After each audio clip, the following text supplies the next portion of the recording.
Hola, bueno, pues buenos días. Respondiendo a la materia de psicología jurídica, estamos en la asignación donde estamos en una entrevista con una invitada, en este caso a alguien competente en lo que tiene que ver con la actuación penitenciaria.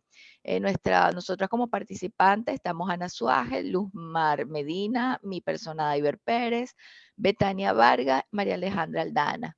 Y a continuación les voy a dar un intro y una presentación de nuestra invitada, la doctora Blanca Barroso, por las cuales les voy a compartir entonces un poco lo que es su currículum.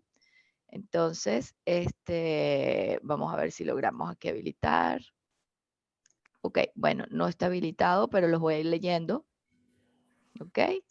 La doctora Blanca, bueno, como experiencia profesional desde el año 1985, comienza como asistencia social, pasando por una cantidad de cargos y estudios, donde pasa de asistente a abogado, secretaria, y termina en estudios formales, en doctorado como juez, en donde ejerce en el Tribunal Primero de Juicio Penal, Tribunal Primero de Control Penal, Tribunal Primero de Juicio Penal y Tribunal Cuarto de Control Penal en el estado Zulia.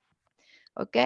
Es egresada de la Universidad del Zulia con estudios de Derecho y una maestría en Procesal Civil.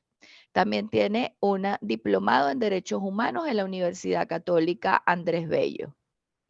Esto es para el conocimiento de lo que es la formación académica y por lo que ha sido seleccionada por nuestro equipo para responder a las preguntas con las que vamos a comenzar con la doctora. Y muchísimas gracias, doctora, por haber aceptado estar con nosotros en esta participación, en esta tarea de esta materia tan interesante. Comienzo yo con la pregunta número 1, doctora. Tenemos 30 minutos en el grupo para ir respondiendo. Mi primera pregunta es, para usted, ¿cuál es el objetivo del sistema penitenciario en Venezuela? Bueno, en primer lugar, buenos días y gracias por la deferencia hacia mí. Bueno, el objetivo fundamental del sistema penitenciario en Venezuela, específicamente, es la protección de todas aquellas personas que se encuentran privadas de libertad, desde el punto de vista humano, que se les garantice sus derechos humanos, que se les provea de todas sus necesidades básicas, la protección y su preparación para su reinserción a la sociedad una vez logren su libertad. Ese es el propósito del régimen penitenciario en Venezuela, fundamentalmente. Ok. Bueno, muchísimas gracias. Vamos a continuar ahora con la siguiente compañera, la segunda pregunta.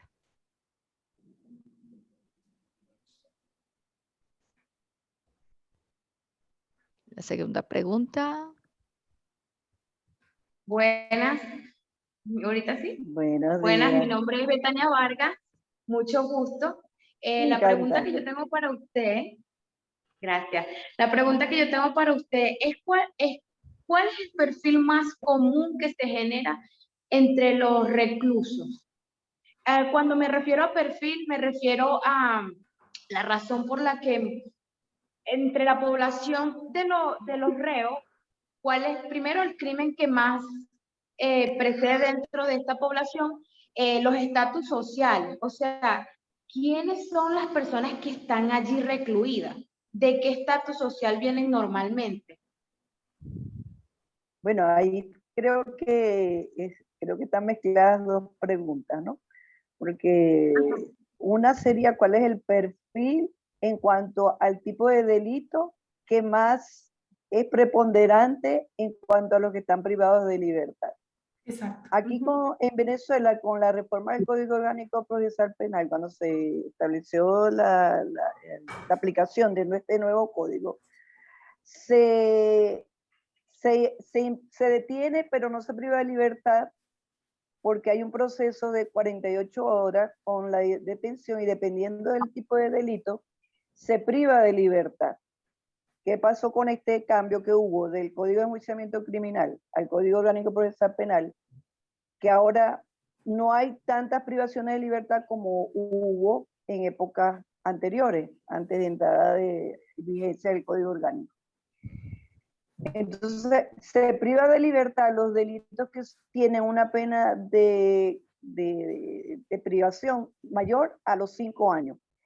Allí comienzan los robos, los secuestros, los delitos de mayor calibre, vamos a llamarlos así, de mayor peso. Eso para darle para que aquellos individuos que cometieran delitos de menor envergadura tuvieran oportunidad de estar gozando de su libertad mientras se seguía el proceso. Después de las imputaciones y que se ordenara el pase a juicio, los condenados, los que son privados de libertad, en su mayoría son los delitos de robo a mano armada, secuestro, homicidio, por supuesto, violación, privación ilegítima de libertad, son los delitos de mayor envergadura. Aquí le dan, con este nuevo Código Orgánico Procesal Penal, que se asimiló mucho al código alemán, se investiga y después se priva. Entonces, siempre a los delitos de menor categoría se les deja en libertad a los investigados. Por eso, mayormente privados son los delitos que tienen una pena superior a los 5 años. Sí, exactamente. Calculando aquí que la pena mayor a aplicar aquí es de 30 años. Las penas aquí no superan los 30 años. Esas son las penas, la máxima. Las máximas son 30 años. Correcto. Ok, con lo que bueno. No estoy de acuerdo. Bueno, tengo una segunda pregunta y me gustaría que usted me hablara un poco de las características del sistema penitenciario aquí en Venezuela. Bueno, yo he visitado, tú sabes que aquí hay 2 tipos de centros de reclusión. Un primer centro que son los llamados retenes, y otro centro que es el centro cuando ya son condenados, que son las cárceles. Pues. Se dividen en retenes y cárceles. Los retenes, ahí están todos los investigados que no han sido condenados, que están en proceso de juicio. Una vez que se condenan, que ya ha habido sentencia dictada en juicio oral y público, si se les condena, van a los centros de prisión, a las cárceles. Y bueno, ese es el proceso aquí. Pero la pregunta en concreto fue... ¿Cuáles son las características generales, pues, del sistema penitenciario en Venezuela? A eso iba. En los retenes y en las cárceles también, hay demasiados investigados en los retenes y demasiados condenados en las cárceles. Aquí la situación de las cárceles y los retenes son caóticas. Yo visité a ambos cuando estaba en ejercicio como mi función como juez y cuando estaba como abogado en ejercicio, visité ambos centros y la verdad que son deplorables, ¿no? Pues, correo, ni a los presos, los familiares tienen que suministrarles dinero, alimentación, la atención médica es escasa. Por eso es que ustedes escuchan mucho en las noticias el fallecimiento, cuando hay virus, por ejemplo, el coronavirus, cuántos detenidos no murieron y fallecieron porque no se les dio la atención debida, porque primero no hay atención médica y segundo el espacio es reducido. Hay celdas donde yo constaté que habían celdas de un diámetro como de 40 metros cuadrados y habían 10, 12, 14 detenidos. Y ahí conviven y hacen sus comidas y tienen sus cocinas y sus alimentos, y preparan sus alimentos. Si no tienen familiares quien les provea. Y bueno, eso da motivo y origen a muchas cosas, enfermedades, a tráfico de todo tipo de cosas, pues, porque trafican con todo. Se caracteriza por ser deplorable, pues, totalmente deplorable. Deplorable. Sí. Sí, sí. Es lamentable esta situación. Este no es una pregunta y realmente no me corresponde, pero hablando ya de este tema, con los años de experiencia que usted tiene en esta labor que usted ejerció por tantos años, me gustaría saber si en tiempos pasados esta situación era igual o empeoró o siempre ha sido así. Bueno, yo estaba recién graduada cuando todavía estaba activo o estaba en vigor el Código de Enjuiciamiento Criminal. Allí el procedimiento era, se detenía a la persona que se sospechaba o alguien señalaba como el autor de algún delito, se le detenía por 8 días, que era sometido a tortura, maltrato, a manera de que declarara. Era una cosa horrenda, horrenda. 8 días duraba. Ahora el proceso es 48 horas, pero igual me llegaban detenidos que habían sido golpeados de una manera brutal, que había que ordenar su remisión a la medicatura forense, porque el maltrato, los abusos policiales, los abusos de los funcionarios policiales han estado vigentes antes en el Código de Enjuiciamiento Criminal y ahora. Eso no ha cesado, porque ellos se valen de su poder ante los detenidos que son los minusválidos, pues, las personas que no tienen capacidad alguna, y ante esa incapacidad, que no tienen ni libertad, y se sienten acorralados, y bueno, a manera de mejorar sus condiciones, se someten a la voluntad de los guardias, de los funcionarios del superior. Entonces, eso se presta a todo. Y los gobiernos, no podemos hablar de, porque es que siempre ha habido abuso de poder y siempre ha habido corrupción, antes y después. Antes, claro, se designaba, por ejemplo, un director de un centro penitenciario y eran competencias regionales, los gobernadores. Entonces el gobernador, dependiendo de la capacidad de la persona que tuviera, sí uno observaba alguna mejora. Ahora es a nivel nacional.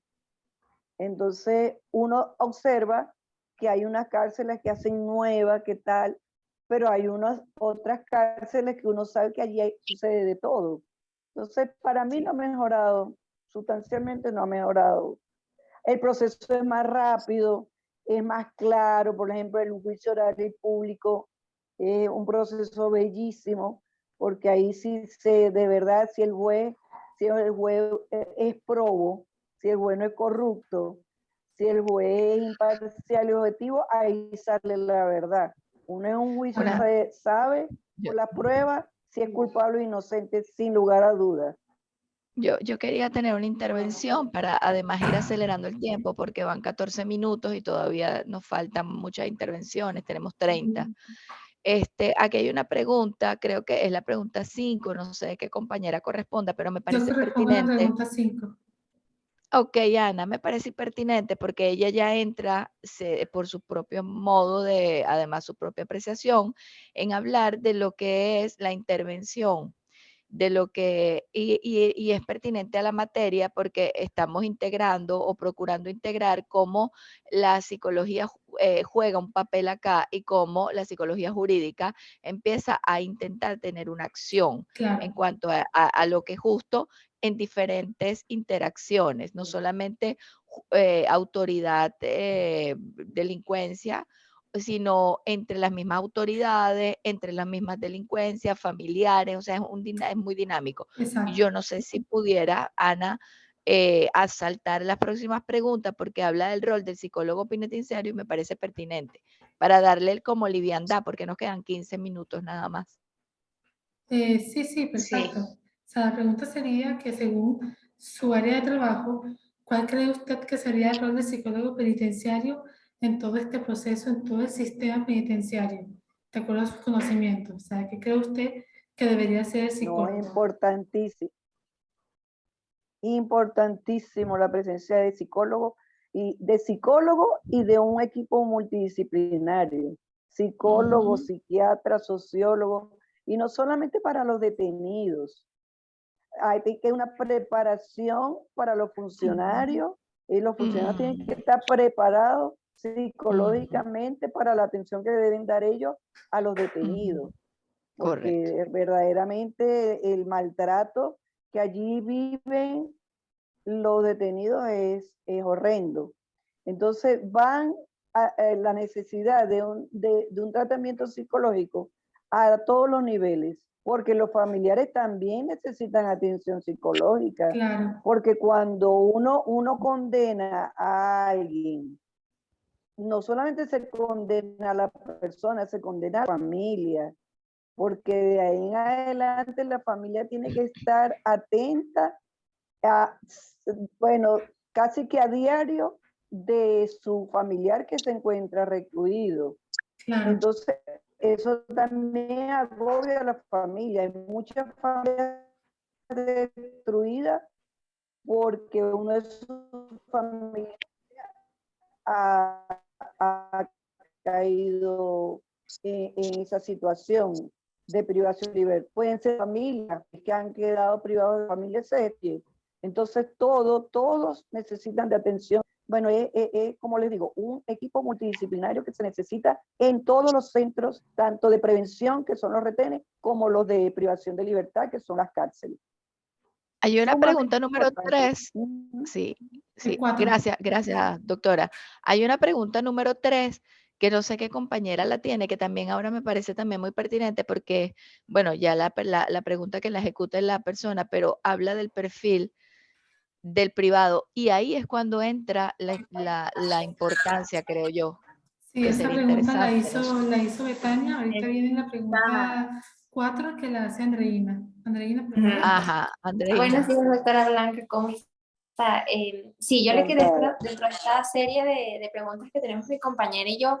A mí me gustaría preguntarle, dentro de su perspectiva y su experiencia, ¿cuál es el estatus o nivel social más común del privado de la libertad? Bueno, mayormente son las clases medias bajas, las bajas, porque es las personas de los pueblos, de los caseríos. Yo que estuve en la ciudad de Cabima, que es una ciudad pequeña, pero rodeada de muchos caseríos y tal, los detenidos muchas veces, sobre todo en los casos de violación, son familias humildes que viven en hogares que en un solo ambiente pueden habitar 8 o 10 personas, sin principios, sin educación, sin formación. Hay el hacinamiento, viven una vida promiscua, pero y ellos mismos entienden que es lo normal y que es lo anormal de verdad, por la falta de educación. Pero también hay casos de mucha gente con situación económica media y clase alta. No es la mayoría son los estratos bajos, pero también se ven casos de personas preparadas que con trastornos familiares, trastornos de educación, trastornos emocionales, se convierten en delincuentes fácil, sin ningún tipo de... Consideraría que entonces este es el enlace y el gancho que se da en la necesidad de la intervención de la psicología jurídica, la psiquiatría, los estudios de las neurociencias, para poder determinar el origen o la causa de que una persona que de origen sano termine siendo un delincuente y en un estado como ese, en un estado penitenciario, pues con una reclusión de libertad, de privacidad de libertad. Claro. Ahí es donde se Total, hace el enlace, ¿no? totalmente convencida, totalmente convencida. Yo que, bueno, modestamente estuve en esas funciones, yo conversaba con los detenidos para tener una visión mejor de cómo, de dónde venía, cuál era su situación. Y mayormente era gente muy poco preparada, con problemas económicos. O sea, era un factor determinante, de verdad. La educación, la preparación, el hambre, las crisis económicas, la poca formación, eso va generando situaciones extremas. Y ellos a veces ni se dan cuenta, ni se dan cuenta que son Víctimas de situaciones esto. normales o anormales. Exactamente. Claro, ahí Y entramos hay nosotros los el psicólogos, pues. exactamente. Y hay la parte de gente pudiente y también se veía en los estratos pobres con patología, porque yo también considero que hay una parte genética que Ujú. también determina el comportamiento del ser humano, porque la genética, el ADN se hereda todo. Sí, Y bueno, Y las alteraciones posteriores tras algún accidente, que todo esto lo hemos estado viendo en la materia, que claro, tiene que ver con alteraciones del área neurobiológica, donde entran las neurociencias, y se han determinado pues que estas son las razones de muchos de los psicópatas, la psicopatía, las acciones criminalísticas. claro, ellos han sido, hay muchos han sido víctimas de agresiones y depende del nivel de agresión, es cuando la persona reacciona, pues a nivel emocional no sabemos cómo va a reaccionar. Hay gente que lo asimila, acude a ayuda, asistencia, claro. con los auxiliares, pues con los psicólogos, los psiquiatras, Ujú. pero hay gente que no, hay gente que cree que queda normal y efectivamente se le va desarrollando una patología que es lo que va a incidir en su futuro comportamiento. Exactamente, Y en bueno. el juicio, y en el juicio Muchas veces, posterior, que va a muchas ser veces, inherente. Sí, como última pregunta, quisiera saber si tiene alguna clínica o alguna recomendación para mejorar el sistema penitenciario en Venezuela. Por supuesto, claro que sí. Bueno, las observaciones que he dado, ¿no? De cómo se encuentran las cárceles y los retenes, el hacinamiento, Ujú. la violación de todos los derechos humanos de todos los ciudadanos y lo de los familiares, porque también los familiares se les violan sus derechos humanos al no tener acceso a sus familiares ni comunicación, a veces los aíslan, el maltrato. Bueno, yo quisiera de verdad como ideal que hubieran grupos multidisciplinarios por cada centro de reclusión, por cada centro de prisión, que hubieran psicólogos, psiquiatras, pero para hacer, como ya les dije, aplicados a todas las personas que interactúan en esos centros, desde el director hasta los Todos. funcionarios, todos, familiares incluidos, te lo distingo, Claro, claro, sí, porque a todos les es hace importante. falta, claro. Bueno, muy Luzmar, importante, necesario, fundamental, diría yo, fundamental. claro, se necesita. Bueno, Luzmar, Bueno, El muchas gracias, cierre. doctora Blanco Barroso, y a mis compañeras. Ya vemos la importancia del psicólogo, del juez, del abogado, de todo ese equipo de trabajo para valorar la conducta del sujeto que se atribuye al delito, para ver cuál es la causa o el proceso cognitivo, para establecer las consecuencias entre los delitos y lo que ocurre, en buscar más a fondo. Hay que valorar positivamente la presentación del psicólogo forense positivamente en la instancia judicial, como la economía procesal consecuente, como facilitar para anular los criterios, y su independencia, la referencia de parte de valoración de del caso, del litigio. Bueno, muchas gracias a la profesora que nos facilita la materia, Gloria Torres, y a todas mis compañeras. Muchas gracias por su aporte a la profesora, a la abogada, disculpe, Barreto. Ok, muchas gracias a todas. A la orden. Muchas gracias. Gracias, Feliz doctora día. Blanca. Gracias, Placer. doctora. Sí. Bueno, Un muchísimas gracias de igual placer, forma. de verdad, que usted pudiese tomarse el tiempo para compartir con nosotros toda esa cantidad de conocimiento que usted tiene y sobre todo la experiencia, porque nosotros estamos en formación de psicólogo, pero de verdad que vale mucho la pena aprender de aquel que sabe. En este caso, usted de verdad un placer. El placer ha sido mío, de verdad, compartir mi experiencia con ustedes. Y siempre a la orden. Cuenten conmigo para lo que necesiten. Porque para Gracias. eso es que para eso es que se estudia y se trabaja, para adquirir la experiencia, para aportarla, para buscar la mejoría en el país que nos toca vivir. Y no solamente a nivel penitenciario, a todo nivel, porque uno como persona, como juez, aprende de todo, no solamente a manera del tema penal, sino las relaciones intrafamiliares, relaciones personales, profesionales, todos aprendemos, y eso es necesario. Y enseñárselo a las generaciones que vienen detrás de uno. Muchas gracias, doctora. Hasta Para mí es un luego. placer. Gracias, doctora. Hasta Qué luego. bueno.